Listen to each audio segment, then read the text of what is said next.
Star Wars 7 by 7 episode 2095. Well, we've reached the halfway point in Season 7, the final season of the Clone Wars, and I think it's time that we talk about how this season has gone so far, because as a certain Jedi Master once said, this is not going to go the way you think, and it certainly hasn't for me, and I'd like to know how you feel about it as well.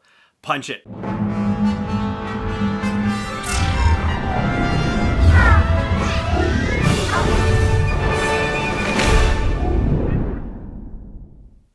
Hey Rebel Rouser, I'm Alan Voivod and this is Star Wars 7 by 7, your daily dose of Star Wars joy, and thank you so much for joining me for it. I'm gonna try and find the joy in this episode because, let me start by selfishly establishing some street credibility. I have been known in the Star Wars podcasting community for being a very positive voice, and my own personal predilection for life in general is to try and find the good in everything as much as possible. And there has been a lot to enjoy about Clone Wars Season 7, to be sure.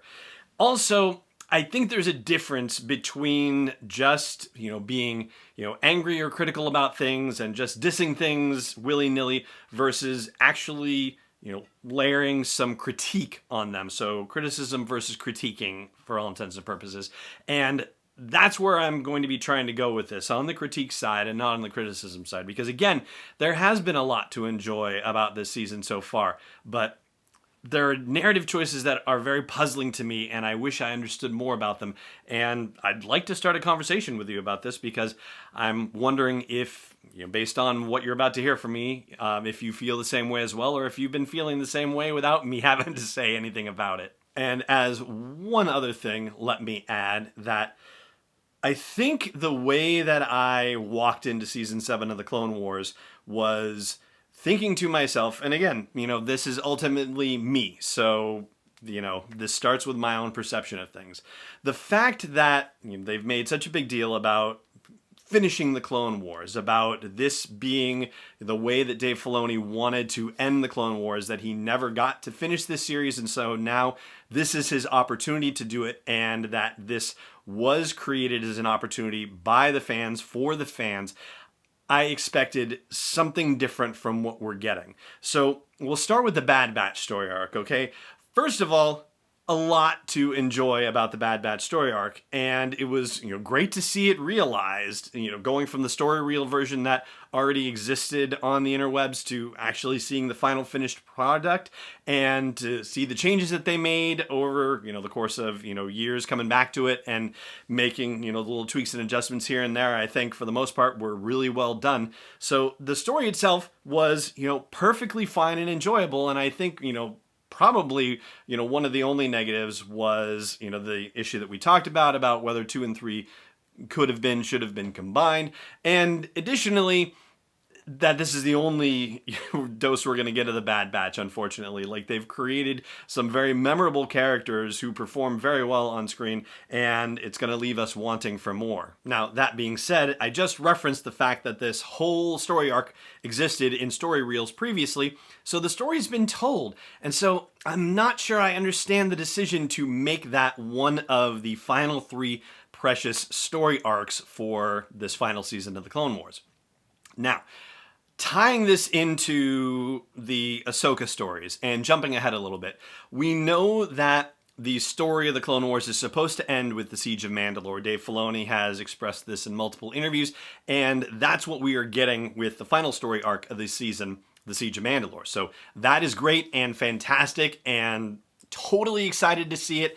Have, no issues with that whatsoever. The issue for me comes narratively with how do you get Ahsoka back into the company of the Jedi in order for the Siege of Mandalore story arc to happen. And it seems like the way that they've decided to do this is with the Ahsoka's Walkabout arc, which is the second 4 episodes of which, we're in the middle of that story arc right now. There was another story arc involving Ahsoka and the Jedi that was supposed to take place before the events of the Siege of Mandalore, and here is the Wikipedia write-up on it. It says, this story would be about what lay beneath the Jedi Temple, similar to how churches were often built on the previous religious center. different Force user temples, and maybe even a Sith shrine would be beneath. There would be giant skeleton kaiju down there. Ahsoka discovers a threat in the underworld of Coruscant and makes her way back to the Jedi Order to warn them. She, Obi-Wan Kenobi, and Anakin Skywalker set out to rescue Master Yoda from the Sith Shrine. The arc would have also featured Darth Sidious trying to break into the holocron vault of the Jedi Temple, but Ahsoka would hinder his progress. So that story arc very likely would have taken place in between Ahsoka's walkabout and the Siege of Mandalore. Now they're going to have to work around this in order to get Ahsoka back there, unless they're going to somehow leave open the possibility that these events happen off-screen in between the two story arcs, which I don't know is very likely at this point. So what they're going to have to do instead, which is what they've already hinted at, and we discussed this on yesterday's episode, is use the ending of the Ahsoka's walkabout story arc to link Ahsoka back in with the Jedi Order. And that means that the Ahsoka's walkabout story arc is the one that they chose to amend and make the one that would bring Ahsoka back into contact with the Jedi. And I think it's fair to say that the stakes in the Return to the Jedi story arc, as it's been described to us in various places, usually at a celebration panel, the stakes for that story arc are much higher and much more remarkable by comparison with what we're seeing in the story arc that's being delivered in Clone Wars right now. And so we work our way back around to the question of, is the Ahsoka's walkabout arc a significant enough arc that it was worth saying, hey, we have to bring the Clone Wars back for season 7 to tell this particular story. If we can only do 12 episodes, must we do this story? Now, I'm saying that, and I will also say that if the decision had been made to make season 7 all about Ahsoka, and so the 3 story arcs that they told were Ahsoka's walkabout first, and then this Return to the Jedi story arc second, and then the Siege of Mandalore third, I think I would have been a lot more satisfied narratively by comparison. It would have felt like a more cohesive season, a more cohesive bit of storytelling, and a more narratively valid reason for bringing back season 7 of the Clone Wars. But like I said from the start, I'm still finding things to enjoy about the Bad Batch story arc, about this Ahsoka's walkabout story arc, and I am fairly certain, yes, I'm predicting that I'm going to enjoy the heck out of the Siege of Mandalore story arc. In fact, I'm surprised that it's starting off immediately with the question of whether to rescue Palpatine or stay and help Ahsoka track down Maul, because that goes right into those initial elements of the story that we've seen at Celebration Europe, teased, where Ahsoka is going to get to be in charge of the troops and they're going to repaint their helmets and all that stuff. So that's, I think, one of the coolest and most emotional moments that this season is going to have to offer.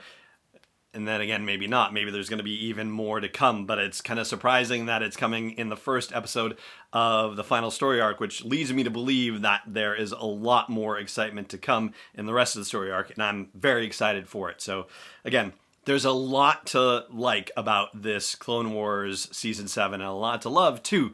And I'm also having these challenges as well, and would love to hear what you think about the season so far, and if I'm way off base or if there's some things that make sense to you or what. So by all means, wherever you can leave a comment on this episode on a social platform or at home base for the show at sw7x7.com, I would greatly appreciate it. And that is going to do it for today's episode of the show. I also want to say thank you very much to Brian Fontaine, who became a patron again of the show. And, that sort of thing it's just so awesome at every level. Every person who helps out, and especially now, my goodness, the opportunity to continue to do this and to have people like Brian and all the patrons support the show is just wonderful. And so if it occurs to you, if you have even $1 a month to spare and want to support what I'm doing here and bringing a daily dose of Star Wars joy, even when it looks like this, please go to patreon.com/SW7x7. Again, that's patreon.com/SW7x7. All right, that's going to do it. Thank you so much for joining me for this episode, as always, and may the curve be flattening for you wherever in the world you may be.